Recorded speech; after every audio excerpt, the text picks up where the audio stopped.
kam pa xhehenemin dhe kam pa shumicën e banorëve të xhehenemit ishin gra. A nuk ndodh që dikush në fjalorin ton mimi të mira t'ja bëj gruas dhe nëse shën një të keqe thot kur hajrin ty pas kam. Pejgamberi sallallahu alaihi wasallam shkon një herë te gratë, ka lypur të bu me to. Bilal ka qenë bashkë me to dhe ka thonë: "O ju gra, jepni sadaka, sepse kam pa xhehenemin dhe kam pa shumicën e banorëve të xhehenemit ishin gra." Një grua e tha: "Ja Rasulullah, pse gratë më shkon në xhehenem më shumë?" Tha: "Elasna tukthirna al-ashira."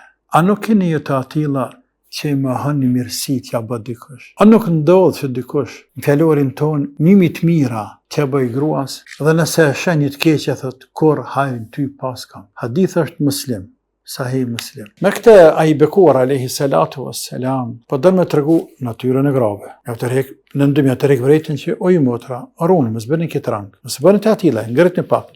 Nën 3, japni sadaka, bëni punë të mira se punë të mira e fshin të këqijat. Nën 4, me na tregu edhe neve burra, sikur ty tani që gruaja është gru. Para se më martu, do ta kuptosh natyrën e ortakit jetës. Në të dy anë, përndryshe mundësitë e dështimit të një jete bashkëtorë janë shumë të mëdha. Burri duhet, të mundohet, të përpiqet ta studioj, ta kuptoj natyrën e gruas si krijesë e Zotit. E pjesë e sajna, ti llojsh të gruaja e tij që ka me jetu nesër. Në anën e kundërt, edhe vajza si vajzë, e cila dën të bëhet nuse, grua e dikujna, që ja kanë përzgjedh të tjerët, familja, apo ka përzgjedh vetë, dohet ta kuptojnë natyrën e burrave përballë kësaj secili përgjegjësitë që i ka ndaj tjetrit. Këto dy elemente janë skajshmërisht të rëndësishme, të domosdoshme për me pas sukses një martesë gjatë jetës. E kundërta asaj, mundësitë e dështimit janë shumë të mëdha. Tamam? Tash këtë dikuj duket e randë, dikuj duket e lehtë, dikush se merr vesh hiç, po kjo është çështë. Kjo është ndash me din, ndash me psikologji.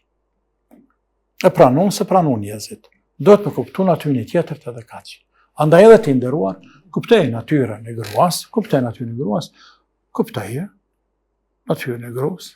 Se po të se kupton natyrën e gruas, kime përdor dhunën, kime marrë dhe shkërëzimi, dhe shumica tash pas ta bëjmë temë. Po që të futën që thash mundësitë e dështimit janë të mëdha, për ata shumica e rasteve të ndarjeve të çiftit bashkëtorë gjatë fejesës, pas fejesës, sillen në rrethën e 2 pikave.